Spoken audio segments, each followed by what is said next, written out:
Ladies and gentlemen, across America and around the globe, welcome to the AGN TCL Streaming News Network, home of America's good news to the world. Good morning, good afternoon, good evening, good night, wherever in the world you happen to be. I'm Austin Miles. And I'm Angela Baxter, and here's today's news. I have a story today about something that's pretty amazing. Oh. Cycling provides a break for some with Parkinson's disease. A doctor in the Netherlands has seen all his years caring for patients something that is really amazing. A 58-year-old man who has Parkinson's disease, he's had it for 10 years and it had progressed until he was severely affected. Parkinson's, of course, is a neurological disorder in which some of the brain cells that control movement die, and it made him unable to walk. He trembled and could not walk, only a few steps before falling. He froze in place, his feet feeling as if they were bolted to the floor.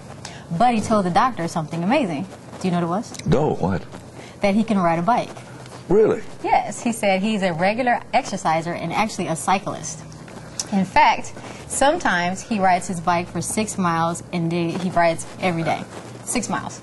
So he said just yesterday he rode his bike 6 miles, and the doctor was amazed.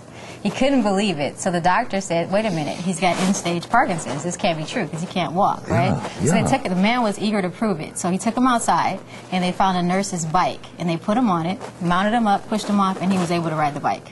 Even make U-turns and come back. Amazing. Without a problem, yeah. So they said that the moment he got off the bike, though, his symptoms returned. He was froze immediately and was unable to take a step.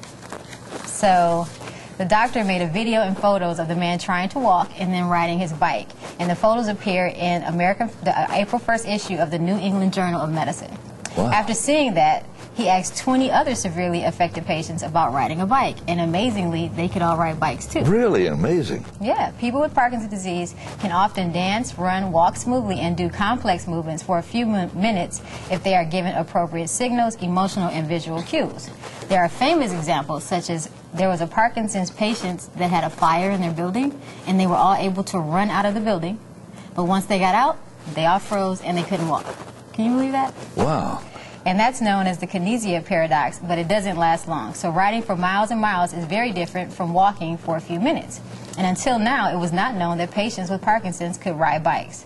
The observation is so novel and exciting that he keeps amazing audiences when he shows the video during his lectures, even when the audience consists of movement disorder experts.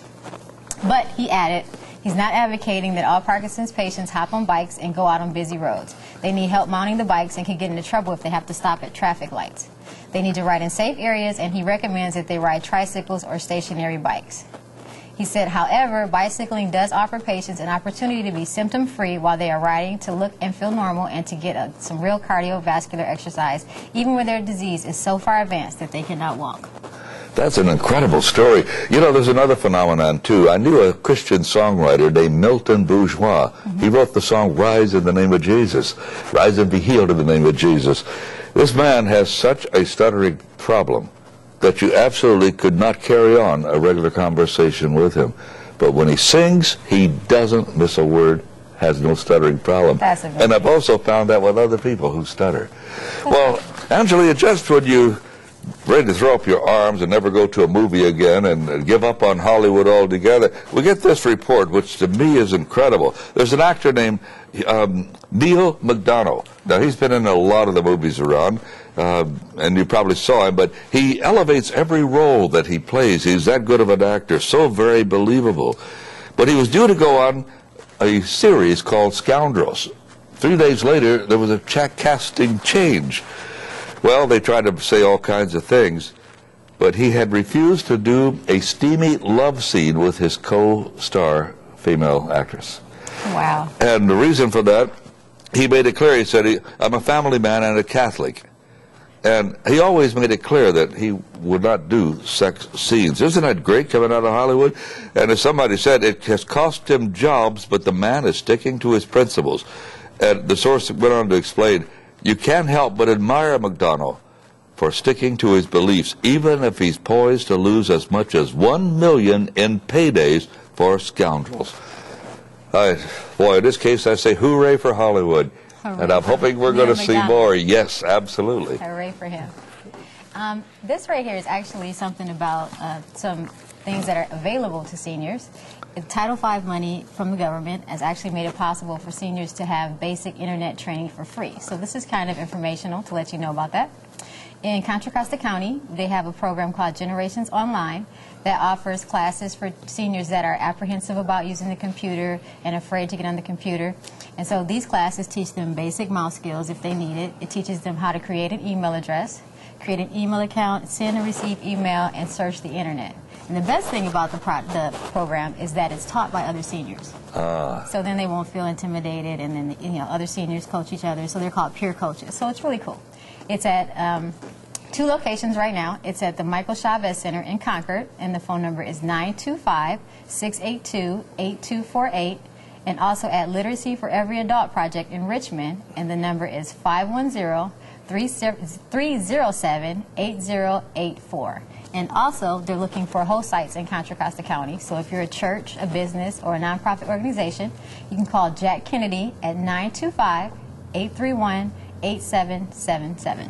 Well, that's a wonderful story. You know what? When I become a senior, maybe I'll look into this thing. Who knows? When you become a senior. When I become older. That's true. Well, how about this one?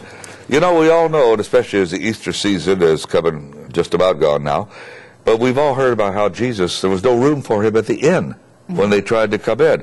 Well, how about no room for Jesus at a Easter show?